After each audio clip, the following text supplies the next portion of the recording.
next presenter for today is Bob Fireman, Chief Executive Officer of MariMed Inc. MariMed shares are traded under the ticker symbol MRMD on the OTC exchange in the US. The company is one of the earliest US cannabis companies to list on the public markets. It has undergone a transformative strategic plan that included consolidating full ownership of its underlying managed entities, growing revenue in existing states, expanding to new markets, and solidifying the brand portfolio. The strategic plan resulted in strong revenue and profitability growth for MariMed shareholders in 2021 and 2020 as well. MariMed continues to demonstrate operational expertise with its growing portfolio of wholesale and retail businesses and expanding pipeline of M&A opportunities. With that, I would like to turn the call over to Bob to walk us through the opportunities ahead at MariMed. Bob, over to you. Andrew, thank you. And on behalf of all of us at MariMed, thank you to Echelon for the opportunity of speaking at your conference and bringing our message and story to the public. I'm having a, there we go. Okay. First of all, I am not geeky, so running this PowerPoint is going to be good. So I have a lot of group of slides here, so I'm going to fly through it because I really want to talk for only 20 minutes and leave 10 minutes for questioning. So, I always start talking about the mission. I mean, MariMed has been around quite some time, but we've always shared our values and our culture to provide meaningful, positive change for the lives of millions of our customers through our products, our actions, and our values. It's not always about the money. I think until you walk into a dispensary and see the relief that we give to mothers with epileptic children, people with anxiety, nausea, MS, Parkinson, it really brings home why we got into this industry, and it's important that we remember where we came from. So MariMed, as Andrew said, we're a publicly traded MSO under the symbol MRMD. We have developed licenses and developed cannabis businesses in many of the most robust, attractive markets. We're known for our validated management experience. Our team has been together over 10 years, and we've learned a lot. We've learned how to develop the best practices in cultivation, production, retail, delivery. We've developed the top proprietary brands that are top sellers in each market. And most of all, we moved from being consultants to full-state MSO. We're now profitable, financially strong, and poised for growth. I think the management has done this through being very disciplined from a financial leadership standpoint. We believe in bottom line, and we believe in sustainable revenues and profits. Our disciplined approach to spending has resulted in 10 consecutive quarters of revenue growth and 5 out of the 6 past quarters of positive EBITDA. We have a clean balance sheet. We took on some equity capital. We have positive cash flow, strong working capital position. We're looking at M&As, which we'll talk about in our strategic plan, but we don't overpay. We look at capital as very delicate. We watch dilution on a very daily basis, and we're focused on a strategic growth plan to drive our future profitability and revenues. I think that discipline has led us to have tremendous, strong financial results. In 2020, we doubled our revenue from 19, and we're on a similar path to double it in 21. We've already achieved 57 million in our 6 months reporting, and adjusted EBITDA of 22 million. We improved our guidance from 100 million to 118 million, and we're projecting over 42 million in adjusted EBITDA for 2021. I think we've looked at the industry sector coming down, and we look at our stock over the first 9 months of the year. Our stock has had the highest increase year to date of any public cannabis company. This chart shows that, and we're up almost 300% this year. I think another aspect of the company is our leadership in operational management and controls. We have a proven track record of operation excellence. I think our managers every day focused on cost and efficiencies. That's led to the strong EBITDA margins we have. But more important, we're committed to the trust to develop trusted quality products, which we work on every day. A lot of other MSOs are looking for volume. I think the culture at MariMed is to create craft cannabis at scale. We believe the cream will rise to the top, and we always want to be dedicated to the top quality. We do that through our tissue culture, our quality genetics and strains, but we put that into our brands and formulations to create our top-selling brand products. And we know they're top seller because the customers and the statistics prove it. I think more importantly, we continue to develop a company where culture is focused on collaboration, inclusion, social justice. I think when you come to any of the MariMed facilities, you'll see a happy group of people all working to the similar cause to create shareholder value for our stockholders. I'm going to fly through it. We have a national footprint, and anyone, if they have specific details, can come back. But we're in attractive, robust states and growing within that in our strategic plan, which I'll get to in a second. Obviously, I talk about the best-in-class cultivation. Our Nature's Heritage brand is the top seller in all the markets that we are in. Retail, we excel at. It's important not only to have the best products, but I think education, training of our bud tenders and people, and making sure that the customers have a tremendous experience. The new adapters that walk in there need to know how to get relief from cannabis, and we train our people to make sure that they get all the education and knowledge they need. A picture of our brands. Obviously, we have retail brands, product brands, and we're in innovation and science. Our Betty's Eddies, Nature's Heritage are top. We're looking at new types of seizing new categories with energy powder drinks. And this fall, we're coming out with infused ice cream here in Massachusetts.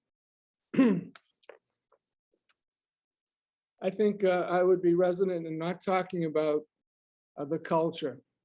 Every day, we want to improve the lives of everyone, and our mission is to help them through the use of cannabis in our products.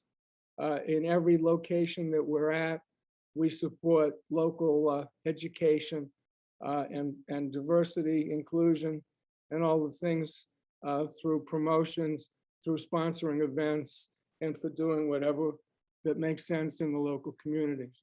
We need this on a national level, and I think diversity inclusion is going to be a major factor. And we asked ourselves and all the other MSOs spend a lot of time supporting this. Okay, so how are we doing time? Good. Strategic growth plan and drivers. Obviously, we're on a roll. We're debt-free, as I've said, and we have a $46 million capital infusion from an equity firm that believed that MariMed was the next platform for an MSO to grow. So we recently acquired and rolled up 2 of our 5 states, Massachusetts and Illinois. That led to our transformational year and revenue in 2020 and now into 2021 One, we're in the process of consolidating the other 3 states where we built these businesses from the ground up organically, and we hope in the near future to be announcing the roll-up of that so that we could utilize the cannabis revenue into our financial reporting. Also, our second driver is to increase the revenue in the existing states. With our capital, we're expanding with new capacity for cultivation, adding dispensaries, and expanding in all the states that we operate. Our third driver, obviously, is to add additional states with a role in our stock, our positive cash flow. We're looking to expand into other markets, either through M&A, looking for small SSOs of operators that share our vision, our values, and want to be part of a bigger organization that brings best practices to them. And we're also looking at new applications in states like Connecticut, New York, New Jersey, and others. Our fourth driver will be to continue to expand our brands and portfolios. We've just added a fractional CMO from Boston Beverage. We're rethinking our branding, our strategy, and we're looking to expand this into other legal states, either through licensing or through buying, production, and distribution in each of those markets. This slide shows the potential that we can organically grow from just 2 of our drivers, that we can add to our guidance of 118 million, somewhere between 120 and 210 million dollars, just from growing organically within. Obviously, the additional states and the additional licensing will take us to another higher level. So, summary: strong balance sheet, great footprint in attractive markets, cost-efficient, dedicated to craft cultivation to drive margins. We have award-winning brands.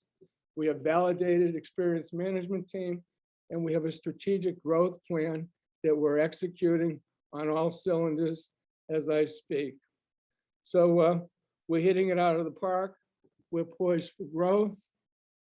And I guess we're out here talking because one of our frustrations has been that we haven't got the message. So we're talking to banks and to analysts now to get the message out here that we believe that we're a significantly discounted stock price compared to other MSOs. This chart basically shows that if we got the average percentage with a revenue multiple, our dollar plus or minus dollar stock today would be twice what it is in the marketplace. So I'm thankful to be here, and I'm anxious to answer any questions. Thank you so much for that presentation and overview, Bob. We really do appreciate it. First question here from myself. Would you be able to discuss the M&A strategy from a holistic perspective? And maybe in doing so, would you be able to touch on how you're able to find accretive deals, even though the share price and the multiple where you trade at today might not necessarily be where is reasonable? Yeah, I mean, we obviously we never went out and raised $100 million with a registered offering. So right now, with cash in the bank and adding to that with our positive cash flow, we're in a position we're looking for partners. So we look into a state, whether it's Michigan or Ohio or Missouri. We are on the map to look for people that will, if they want a good price from us, they're willing to take it over some terms and want to be part of a bigger organization. We think that our stock being low is a very attractive thing for potential partners or sellers in that they can make more money from the appreciation of our stock as they can from the cash in the stock we give them in an acquisition. I think there's states coming up for new applications. We have great application writers. We've won 17 or more licenses in multiple states. We look to partner in those states with teams of people that show diversity and local support. And we're looking to be successful in M&A by strategic acquisition and or new applications. Thank you for that, Bob.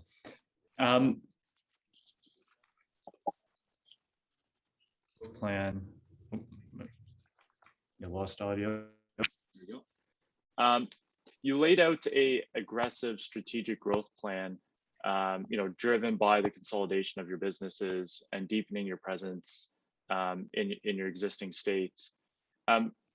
Can you tell us if you'll need to raise capital to fund these growth initiatives, or is your operating cash flow enough to carry you over that hurdle? Well, the good news is that we've the $46 million that we took in equity, we have $23 million in reserve to roll up a few targeted states in the bank. So the answer is no. We used the first $23 million to pay off all our debt, but we've already funded all our cap requirements of the in present and those going right through 2021. So we can execute our plan and get to this $300+ million without any additional need of capital. That being said, we need more liquidity in our stock. We're considering dual listing on Canada because we don't see Washington happening that fast. We need more stockholders. If we came up with an M&A that needed something, a lot of capital, I think with our track record, with our management team, we could do a registration and raise sufficient new capital to suit anything that we feel is strategically important to us and our shareholders. That's very helpful. Could you perhaps elaborate on that comment you made on exploring a potential dual listing and how that could potentially help your existing shareholders? Sure. The OTC has been great for us, but some of the bigger banks and analysts think that the Canadian Stock Exchange is where you need to be with more institutional people that can play in that exchange, even if they're US assets. So our initial plan would be to do a non-funding filing so that we could be dual listed on that exchange. And then if we need to raise capital, we'll still do it within the SEC and our filings here in the US. But yeah, we need more stockholders. We need to get more liquidity. We need more activity in our stock. We need to tell the world that we're not, as we were, just a consulting company with our revenue from rents and management fees and licensing fees. But right now we are rolling up to be a fully seed to sale MSO with the best products and the best team, and really the most consistent track record of revenue and earnings, as good as anyone in the industry.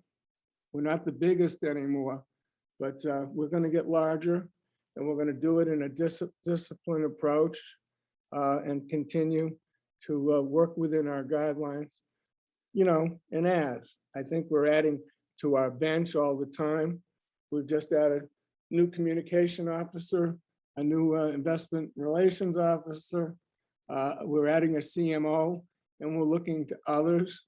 We want to know that the entrepreneurs that took this business to 100, 200 million need to bring in some real professionals to take it to the $1 billion and beyond.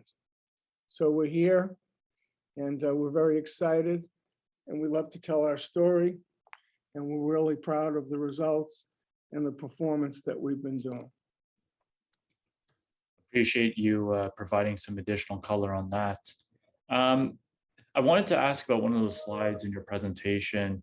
You had a slide showing, how there was revenue potential above and beyond, what was implicit in your guidance. Could you maybe speak to what are the opportunities within your existing states and the existing portfolio to drive improved revenues? What are the low hanging fruits for growth above what you have projected? So obviously in Massachusetts, we've only have one dispensary. We're entitled to 3.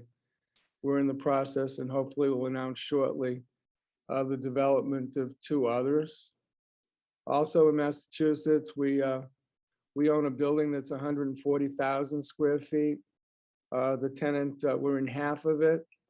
So we are basically, when the tenant leaves, we're going to double, if not triple, our canopy and our kitchens and production facilities to put more of our award-winning products into the robust Massachusetts market.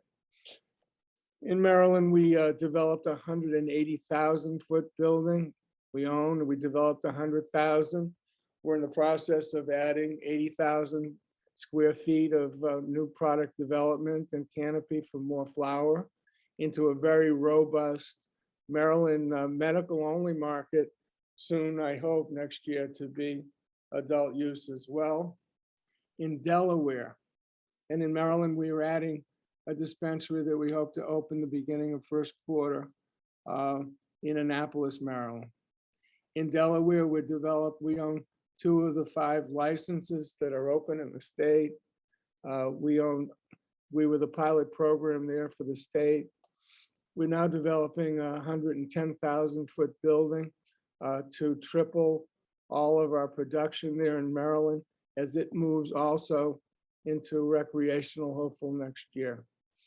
In Illinois, we're killing it with 4 adult use dispensaries. We're negotiating with some of the lottery winners to add 2 craft licenses and 6 more dispensaries so we can go vertical in Illinois. And in Nevada, we're looking to go vertical as well with the cultivation license that we own. So within the existing states, we can have significant growth. And I think on the slide that you're looking at, the rest is when we consolidate Maryland, Delaware, and Nevada into the PubCo, the revenues from those states will now go to our top line, and that growth that you see in that slide will be added to our existing run rate, which now at guidance is 118 million. So, I mean, just from the slide, seeing 2 of our 4 drivers, we could easily be over 300 million through organically growing within the assets that we have without any need of additional capital. Understood. That's helpful. Thank you, Bob. I had a question emailed to me from an audience member. There are a number of brands that MariMed has in the marketplace. Just want to get an understanding of what are some of the best performing brands within your product portfolio that you produce, and where are there opportunities to enhance or potentially expand the product offering? Sure. I think we start with our cultivation of our craft flowers. We use the best genetics. We've developed them over the 10 years.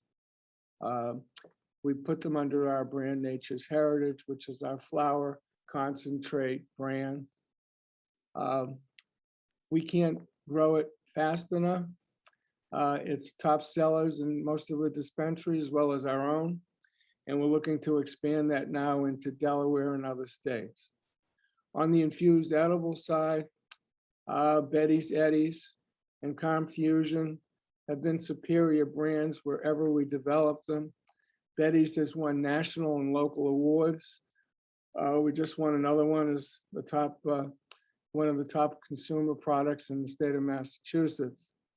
With Robert Hall coming over from Boston Beverage, we're looking at our revamping our marketing. We're looking, instead of having multiple brands, but maybe get to limited brands and go deeper with SKUs and different kinds of products within it. As I said previously, we're adding new hot categories such as powdered energy drinks to compete with the new THC infused seltzers. Moving all that water is a challenge in the cannabis world. And with limited vault space and dispensaries, we're looking for an alternative that will achieve the same results. And we just partnered with Emac and Bolio, a old line Boston hippie ice cream. And we're coming out with a new infused ice cream, vegan, healthy ice cream. There is such a thing. And we're looking to do that by the end of the year. That's excellent. Final question that we likely have time for. With so many MSOs to consider, could you summarize or give us the elevator pitch on why they should invest in MariMed? Well, last question. I want to thank you, Andrew, for the opportunity. As we run out of time, we believe that we have the best practices. We have a validated team. We have validated products that are trusted by the consumers. We're a company that believes in strong financial disciplines. Our margins, our operating profits, and our SG&A and our models are tops in the industry. We don't overspend. We put our thoughts into continuing to share our mission and our values in the products that we do. And we're looking to replicate and scale what we do in these 5 states into multiple states across the country. So if we continue to increase our revenue and our margins and our EBITDA, we hope that that will be reflected in a higher share price for our investors. Great. Thank you so much, Bob, for joining us today. I appreciate you taking the time to present the MariMed story and fielding questions from myself and the audience. We appreciate your insights into the business.